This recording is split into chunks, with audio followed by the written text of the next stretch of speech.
So when he saw that such a beautiful and Nurani person is coming, he got off his throne. He came on equal ground and sat with him and talked. He said, "What do you want from me?" And Hazrat Abdul Muttalib said, "Give me my camels and my sheep back." He said, "I respected you, I came off my throne, and all you're doing is asking for sheep? Now I'm not going to respect you anymore." But at this, Hazrat Abdul Muttalib, he replied that I am the owner of those camels. So I came back to ask for the camels. And of course, there is an owner of Makkah as well. There is an owner of the Kaaba too. I have no strength, no army to defend the Kaaba. But know this, that if you try attacking the Kaaba, then know that Allah subhanahu wa ta'ala, He will defend the Kaaba Himself. Fir tum kya kar sakte? Then Abraha was shocked. And then after this, Hazrat Abdul Muttalib, when he got the animals back, he told the people of Makkah that go to the mountains, because maybe Abraha will attack you. So he told the people to go to the mountains, and he himself, with a couple of people of Quraysh, he held the door of the Kaaba, exactly where Hazrat Jibreel alayhi salam once, he held the door and he cried.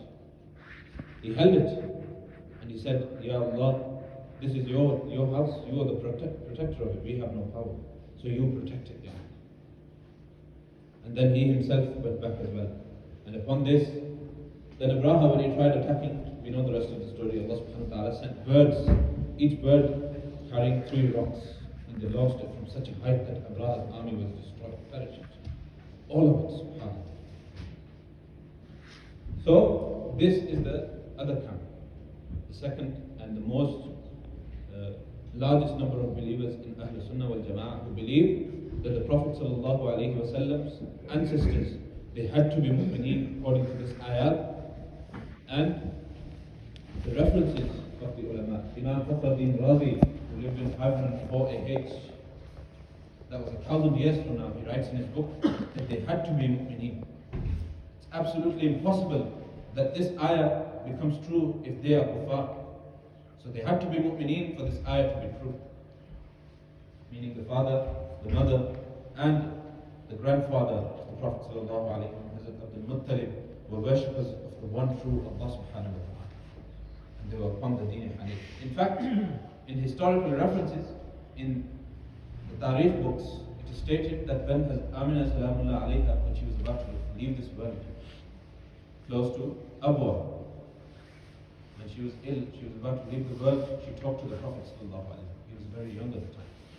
She gave advice to him. She said, "Oh my son, do not follow the people of Makkah. Do not follow their idol worship. But stay on the path of your parents and your ancestors. Worship Allah subhanahu wa ta'ala alone." This tells us that the parents and Amina salamullah alayha was a true believer in Allah subhanahu wa ta'ala. Subhanallah. This is exactly why the ulama have written it in their book. Imam Jalaluddin Suyuti rahmatullah alayhi, he writes in his book Masalik al-Hunafa, many references that the Prophet's parents, they had to be mu'mineen. I am mentioning the names of ulama so you know who to reference when you talk to someone as such. Every Muslim should know the answers to these things. Imam Jalaluddin Suyuti was one of the famous hadith and faqih in his time. Hadith and faqih in his time. So was Imam Fakhruddin